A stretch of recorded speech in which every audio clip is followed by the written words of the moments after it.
Jeg håber, det bliver et besøg, vi kan huske. Her har vi altså Danmarks opstilling med 6 ændringer i startopstillingen i forhold til i aften. Kampens dommer kommer fra Finland, Lotta Vuoriu. Hun er faktisk 4. dommer i dommer.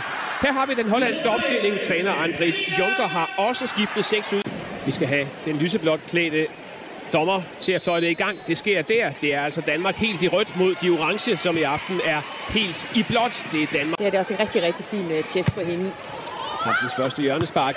Maja Beider får sendt den væk, men ikke specielt langt væk. Afslutning fra Qatar. Hvor mange afslutninger var det, de havde? Det var fuldstændig forrygt. En skudstatistik på 63-1.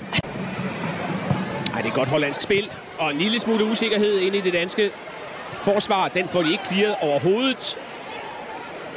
Råd. Og så. Hvis vi skal snakke om en helt anden sportsgren, som vi også kender godt til hernede i Esbjerg. Ishockey. Altså, vi prøvede med en englænder.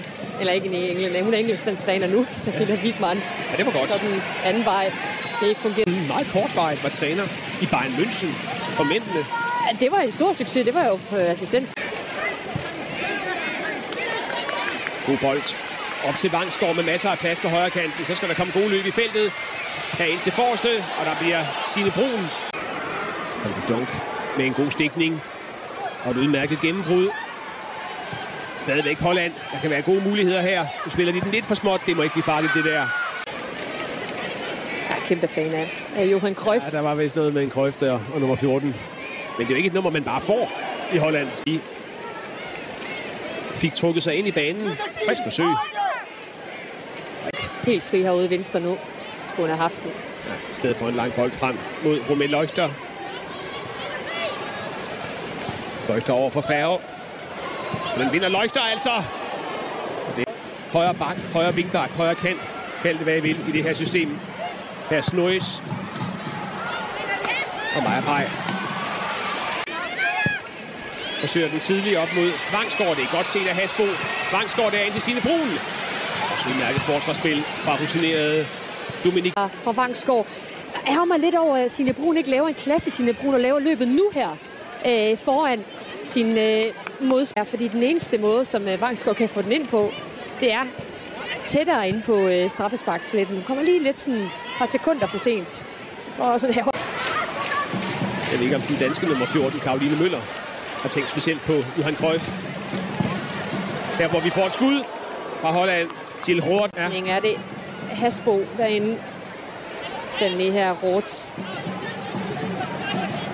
Så er det nok faktisk Færge, der lige får en fod på. Ja, det gør hun lige. Får løftet den væk. Kampens. Det er ikke clearet. Jansen. Og her Grønnen. Et godt indlæg fra Grønnen, og så kommer der scoring fra Holland. Det er super godt lavet. Clearet af Hasbo i første omgang. De holder fast i bolden, hollænderne Jansen. Ja, og så prøv at se, den her kan jeg godt lide. Ja, men jeg kan også godt lide Bryggs. Prøv at se, hun løber, men jeg vil så sige, det er altså meget, meget passivt. Der går Balisager, der egentlig bare kigger på Grønnen og den fine aflevering. Og så en scoring med baghovedet. Til sig som spiller og tænke meget mere defensivt, end man plejer. En god bold frem mod Van de Donk. Kan hun nå den, Van de Donk? Det kan hun. Afslutning og 2-0 til Holland. Det er en super afslutning. Presser, der var det ser.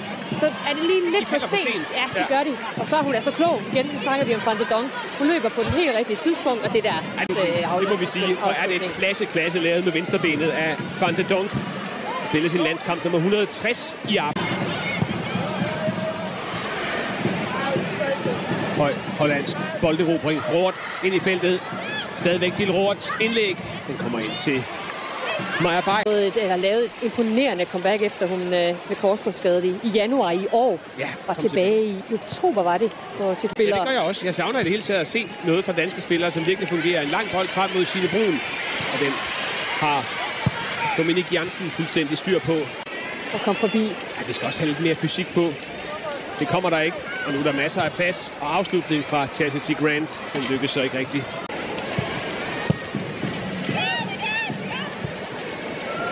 Hun er meget alene her. Leuchter. Stadigvæk Leuchter på vej igennem. Godt kommet ned af Stine Balisager. Men også... Ja, hun skal simpelthen ikke være så meget på bolden. Van de Donk ind til Snois. Ej, stor fejl af Maja Beider, og så Snois med et. Prøv at se her. For en tilbagelægning fra Ballisager. Den der til Snøjes er jo, ja, at den ikke koster noget. Ja, det er lang tid siden, jeg har kritiseret hollænderne, men det kan jeg så gøre. Hvis Snøjes, der burde jo faktisk have stået 3-0.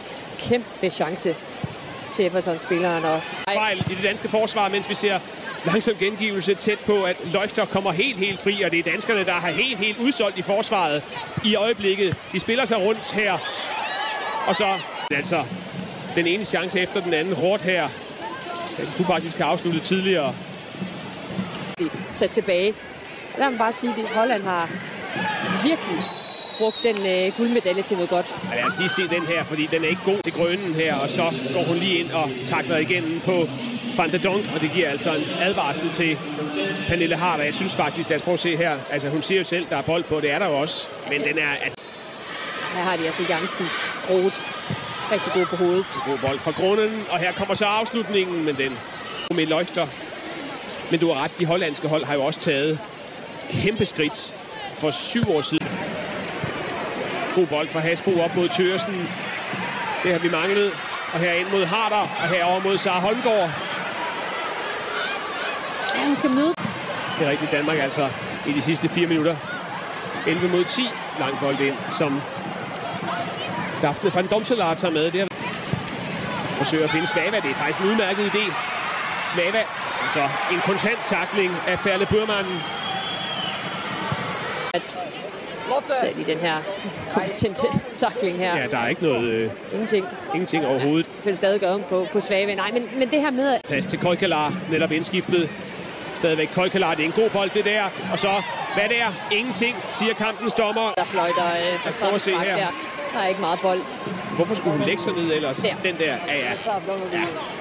Og publikum vågner i Esbjerg. Thomsen til Vangsgaard. Det er ikke den helt rigtige bold, men hun erobrer den alligevel. Vangsgaard. Og så får de... Ja, det er der, at det stopper. Lad os prøve at se, om det gør det den her gang. Svava i en god position skal slå bolden ind der. Og så lignede det pludselig en målchance. Amalie Vang. Her efter 74 minutter.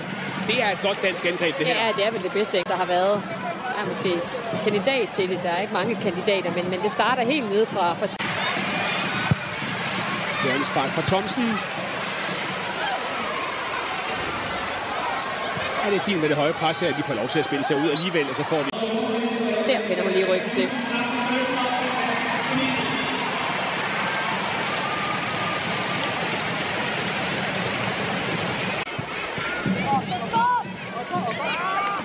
Koikelar her, synes jeg er kommet godt ind. Den 19-årige Ajax-spiller. Ja, igen Holland Obase, der får blokeret. God vending fra Kyl. Så bliver det måske en lille smule for snævert. Vangsgaard i godt presspil. Og det ender med et dansk frispark. Ud med Amalie Vangsgaard. Sidste aktion altså at få det her frispark. Og så altså andet end at sende en bold ind. Men en god mulighed for at lægge en god dødbold ind i feltet. Bliver hættet væk. Får spillet den godt på tværs over til Grønnen. Grønnen har flere muligheder. Lægger den ud på højre kanten. Til Grant. Her så fandt det til en EM-kamp. Her har vi Harder i en god position for første gang nærmest i kampen. Stadigvæk Harder indlægget. Her er scoringen! Så kom der en reducering. Og det får hun i hvert fald masser af plads, og det har der jo været. Det var også noget af det, som Mikkel snakkede om i studiet. Der har været plads omkring udsiderne hos Holland. Det er også et rigtig godt angreb. Altså, det er jo lige præcis det, man har set i Bundesligaen fra Kramer. Hun er en rigtig angriber. Hun er der, hvor hun skal være. Det her det er godt. Harder kigger lige op flere gange. Ja, fantastisk for Kramer. I højre siden denne gang god bold til Jenny Thomsen. Indlæg her. Svava ved fjerneste stolpe. Ej, den får hun hættet lige ned, hvor der ikke står nogen dansk. Og der skal holdes noget af en debutanttale i omklædningsrummet fra hende bagefter. Men lad os nu lige spille kampen færdig. Der er stadigvæk tid. 3,5 minutter. Nemmere for danskerne. Kyl, godt lagt af til Kramer. Fin aflevering ud til Jenny Thomsen. Der er gode muligheder her. Over til Kvinde Harder. Ej. Ja, rigtig godt angreb. Jeg kan godt lide den her første gangs aflevering for Kyl, som åbner det hele op. Også et fint indlæg. Og svært. Sidste øjebliks moment at gå hjem på. Jenny Thomsen. Den bliver lang, og dermed så bliver det nok næppe til noget. For ganske fortjent de 2 mål på 2 minutter midt i første halvleg. Og så en dansk reducering ved